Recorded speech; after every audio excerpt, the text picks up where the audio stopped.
नामकरण करते हैं तो सबसे पहले नामकरण का जो विधि है वो नीचे से नामकरण करना प्रारंभ किया।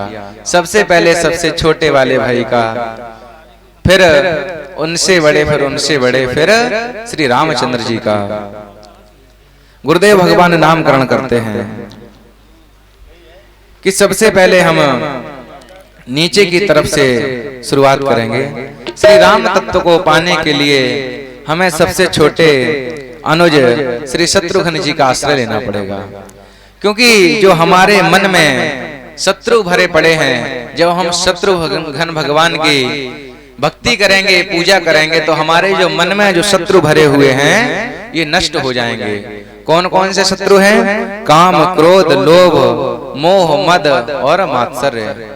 ये जो हमारे अंदर शत्रु भरे पड़े हैं ये नष्ट हो जाएंगे। ये शत्रु नष्ट कैसे होंगे? जब हम शत्रुघ्न भगवान की पूजा करेंगे कि जाके सुमिरन तेरे पुनासा नाम शत्रुघ्न नाम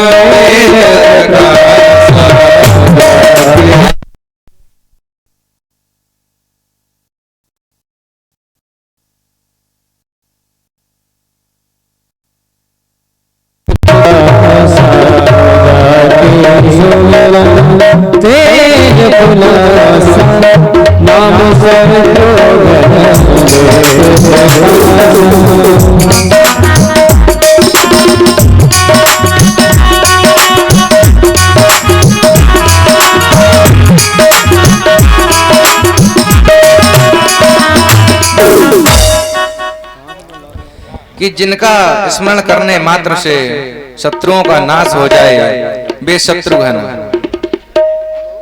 तो जब हम शत्रुघ्न भगवान की पूजा करेंगे तो हमारे जो हृदय में शत्रु भरे हैं इन सभी का नाश हो जाएगा।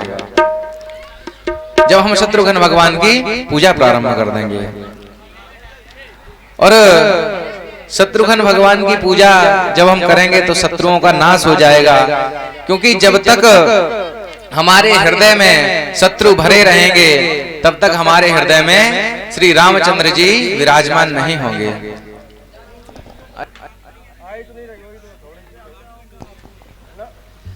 जब हमारे अंदर से घर खाली हो जाएगा, जब हृदय खाली हो जाएगा, तभी तो उसमें रामचंद्र जी विराजमान होने आएंगे। जब तक हृदय में पहले से ही भरे रहेंगे तो कोई कैसे हृदय में आएगा, कैसे प्रभु आएंगे हृदय में। अब दूसरी सीढ़ी पर चलते हैं। शत्रुघ्न जी के बड़े भैया हैं श्री लक्ष्मण जी, जिनके जीवन का एक ही लक्ष्य है, वह लक्ष्मण हैं। और लक्ष्मण जी का सिर्फ एक ही लक्ष्य है कि रामचंद्र जी के अतिरिक्त किसी से कोई मतलब नहीं। शास्त्र कहते हैं मातृदेवो भव, पितृदेवो भव, आचार्य देवो भव। शास्त्र कहते हैं, यही शिक्षा शास्त्रों ने हमें दी है कि मातृदेवो भव, पितृदेवो भव, आचार्य देवो भव। लेकिन लक्ष्मण जी क्या कहते हैं? मुझे किसी से कोई मतलब नहीं कि गुरु पितु मातु न जानऊ काऊ, करहूं स्वभाव नाथ पति जाऊ। कि मुझे गुरु पिता माता किसी से कोई मतलब नहीं है, मेरे तो सिर्फ सर्वस्व रामचंद्र जी हैं, कि मैं किसी को नहीं जानता, मेरे सर्वस्व रामचंद्र जी हैं। रामचंद्र जी के अतिरिक्त मैं किसी को नहीं मानता। कि माता रामो मत पिता रामचंद्र, सर्वं स्वामी रामो मत सखा रामभद्रा, सर्वस्वं मे रामचंद्रो दयालुर्नान्यं जने नैव जाने न जाने। कि मेरे माता भी राम हैं और मेरे पिता भी रामचंद्र हैं, मेरे सखा भी राम, मेरे स्वामी भी रामचंद्र। मैं रामचंद्र जी के अतिरिक्त और किसी को नहीं जानता, मेरे सर्वस्व रामचंद्र जी हैं। जब हमारे मन में हमारे हृदय में ऐसा एक दृढ़ लक्ष्य बन जाएगा लक्ष्मण जी की तरह कि मैं रामचंद्र जी के अतिरिक्त और किसी को नहीं जानता, रामचंद्र जी के अतिरिक्त मेरे हृदय में और कोई नहीं है, तो हमें भगवान को पाने में कोई नहीं रोक सकता। फिर तो हम भगवान को पाकर के ही रहेंगे जब हम अपने जीवन में एक ही लक्ष्य बना लेंगे कि प्रभु के अतिरिक्त हमारे जीवन में और कोई नहीं। अब गुरुदेव भगवान कहते हैं कि जब हम ऐसा लक्ष्य बना लेंगे तो उसके बाद में अब हमारे हृदय में भराव करने के लिए, भक्ति रस को भरने के लिए, राम रस को भरने के लिए कौन आएंगे? श्री भरत जी। भरत जी क्या करते हैं? भरत जी राम रस को भरने का काम करते हैं कि भरत चरित करि नेमु तुलसी जो सादर सुनहि, सिय राम पद प्रेमो अवश्य होई भवरस विरति। कि जब हमारा हृदय श्री रामचंद्र जी की भक्ति से परिपूर्ण हो जाएगा, भर जाएगा, तब भरत जी यही काम करते हैं, हमारे हृदय में राम रस भरते हैं। ये मोह रूपी रस जो भरा हुआ है इसे निकाल देते हैं, माया रूपी रस जो भरा हुआ है इसे निकाल देते हैं और हमारे हृदय में राम रस को भर देते हैं। और जब हृदय में राम रस भर जाएगा, जब हृदय में राम रस भर जाएगा तो रामचंद्र जी को तो आना ही पड़ेगा, रामचंद्र जी को तो आना ही पड़ेगा। जो योगियों के हृदय में रमण करते हैं, जो योगी जिस तत्व में रमण करें वही तो राम है। और श्री राम हमारे हृदय में इस प्रकार आते हैं कि जब हम ये तीनों सोपान पार कर लेंगे तब श्री रामचंद्र जी हृदय में अवधपुरी बनकर प्रकट हो जाएंगे। श्री रामचंद्र जी कौन है? श्री रामचंद्र जी का स्वरूप कैसा है कि जो आनंद सिंधु सुख राशि, सी करते त्रैलोक सुपासी।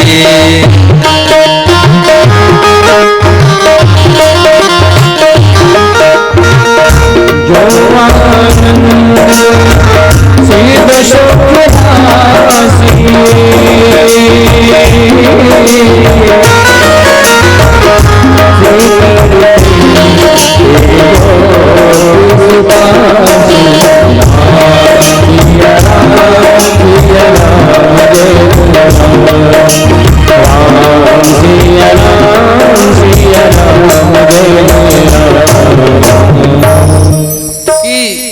जो आनंद के सागर हैं, सिंधु सुख राशि, जो आनंद से भरे हुए हैं, आनंद से परिपूर्ण हैं, जो आनंदमय हैं, वही तो श्री रामचंद्र जी हैं।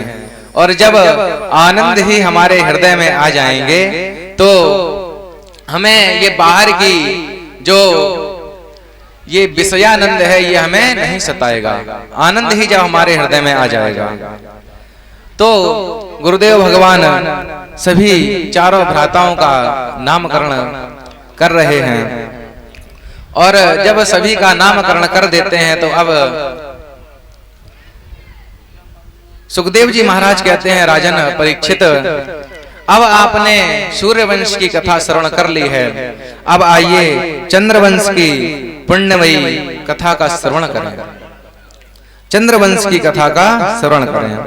अथातः श्रूयतां राजन् वंशः सोमस्य पावनः, यस्मिन्नैलादयो भूपा कीर्त्यर्थे पुण्य कीर्तयः। सुखदेव जी कहते हैं, राजन अब चंद्रवंश की पुण्यमयी कथा में प्रवेश करते हैं। सबसे पहले भगवान नारायण की नाभि से कमल, कमल से ब्रह्मा जी के बेटा अत्रि मुनि का बेटा चंद्रमा, जिनसे ही ये चंद्रवंश चला है। चंद्रमा के द्वारा ही चंद्रवंश चला है। चंद्रमा के बेटा हुए बुध, बुध के बेटा हुए पुरुरवा, इन्हीं पुरुरवा का दूसरा नाम एल रखा गया। और राजा एल का विवाह उर्वशी अप्सरा से हुआ था। राजा एल का विवाह उर्वशी अप्सरा से हुआ था।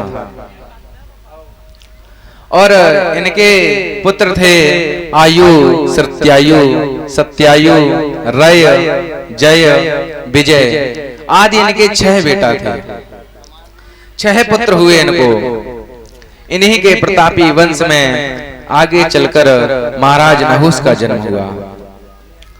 नहुस के भी पुत्र थे यति, ययाति, संयाति, अयाति, वियति, कृति। इनके भी 6 बेटा हुए। और इनकी बेटी देवयानी से और दूसरा विवाह बृहस्परवा की पुत्री शर्मिष्ठा से हुआ। इनका विवाह हुआ देवयानी और शर्मिष्ठा से। ययाति को पुत्र हुए यदु, तुर्वसु, रुदु, अनुपुरु आदि 5 संतानें हुई। इन्हीं 5 संतानों में से जो पुरु महाराज थे, जो पिता का अनन्य भक्त हुआ था, शुक्राचार्य जी के श्राप के कारण जब ययाति महाराज बूढ़े हो गए, ययाति महाराज को शुक्राचार्य जी ने श्राप दिया था कि जाओ तुम वृद्ध हो जाओगे।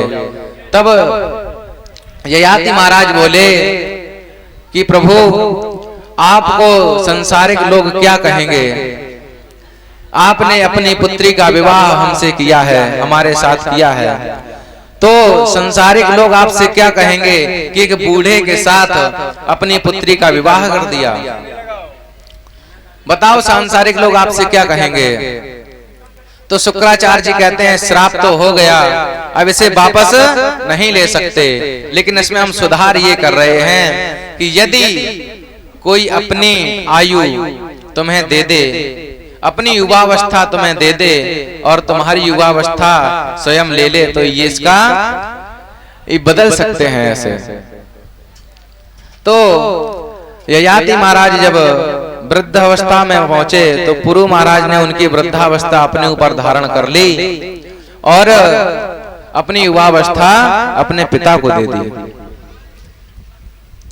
इसीलिए ययाति महाराज ने पुरु को ही सम्राट घोषित कर दिया और अन्य पुत्रों को श्रापित कर दिया कि जाओ तुम्हारे वंश में कोई भी चक्रवर्ती सम्राट नहीं होगा। और सुखदेव जी महाराज कहते हैं परीक्षित, इन्हीं पुरु महाराज के ही वंश में, इन्हीं पुरु महाराज के वंश में दुष्यंत का जन्म हुआ। इन्हीं के बड़े प्रतापी पुत्र भरत जी